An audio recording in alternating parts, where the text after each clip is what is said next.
ইরানের পাল্টা হামলায় যখন দিশেহারা হয়ে পড়েছে ইসরায়েল, ঠিক যে সময়ে ট্রাম্প যুদ্ধবিরতির প্রস্তাব দিচ্ছে, তখন ইরান তাদের হামলা আরও বাড়িয়ে দিয়েছে। তারা এখন সবচেয়ে শক্তিশালী মিসাইল ব্যবহার করছে, যার ফলে ইতোমধ্যেই ইসরায়েলের আয়রন ডোম ধ্বংস হয়ে গেছে। এই যুদ্ধের শুরু থেকেই ইরানকে গোপনে প্রযুক্তির সহায়তা করে আসছিল চীন। তবে যুদ্ধের এমন পরিস্থিতিতে চীন এবার প্রকাশ্যে ইরানের পাশে এসে দাঁড়িয়েছে। এমনিতেই ইরান যুদ্ধে ট্রাম্পের অবস্থা একেবারেই নাজুক হয়ে পড়েছে। এমন সময় পারমাণবিক শক্তিধর চীন প্রকাশ্যে ইরানের পক্ষে অবস্থান নেওয়ায় চরম দুশ্চিন্তায় পড়েছে ইসরায়েল ও যুক্তরাষ্ট্র। ইসরায়েল ও যুক্তরাষ্ট্রের এই যুদ্ধে শুরু থেকেই ট্রাম্পকে কোনো তোয়াক্কাই করেনি ইরান। এমনকি আয়াতুল্লাহ আলী খামেনির নিহতের খবর ছড়িয়ে পড়লেও একটুও দমে যায়নি ইরানের বিপ্লবী গার্ড বাহিনী। তবে কি শুরু থেকেই এই যুদ্ধে চীন ইরানকে সহায়তা করে আসছিল? এমন প্রশ্ন থেকেই যায়। এই যুদ্ধে যতই দিন যাচ্ছে ততই ইরানের পাশে কাদের অবস্থান রয়েছে সেটি পরিষ্কার হচ্ছে।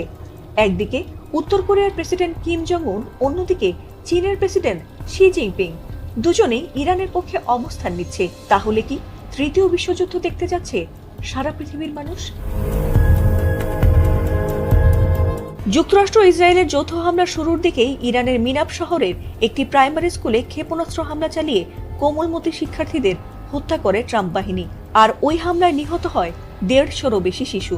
যুক্তরাষ্ট্রের এমন বর্বরতা দেখে মোটেই চুপ থাকতে পারেনি চীন।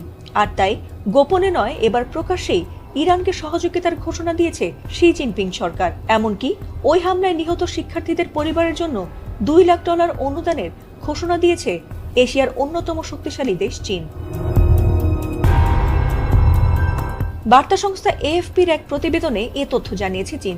এছাড়াও এ নিয়ে বেইজিং এর পররাষ্ট্র মন্ত্রণালয় জানিয়েছে, জরুরি মানবিক সহায়তা হিসেবে চীনের রেড ক্রিসেন্ট সোসাইটিকে $2 লাখ ক্ষতিপূরণ দেবে চীনের রেড ক্রস সোসাইটি।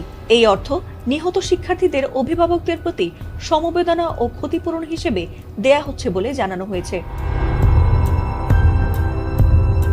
এছাড়াও চীনের পররাষ্ট্র মন্ত্রণালয়ের মুখপাত্র গুও জিয়াকুন এই হামলাকে আন্তর্জাতিক মানবাধিকার আইনের গুরুতর লঙ্ঘন বলে উল্লেখ করে বলেছেন, স্কুল ও শিশুদের ওপর হামলা আন্তর্জাতিক মানবাধিকার আইনের গুরুতর লঙ্ঘন এবং তা বিবেক ও নৈতিকতার সর্বনিম্ন সীমাকেও লঙ্ঘন করে।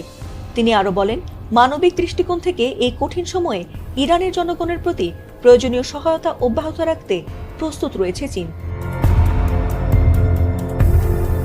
এদিকে নিউ ইয়র্ক টাইমস জানিয়েছে, যুক্তরাষ্ট্রের প্রাথমিক সামরিক তদন্তে দেখা গেছে লক্ষ্য নির্ধারণে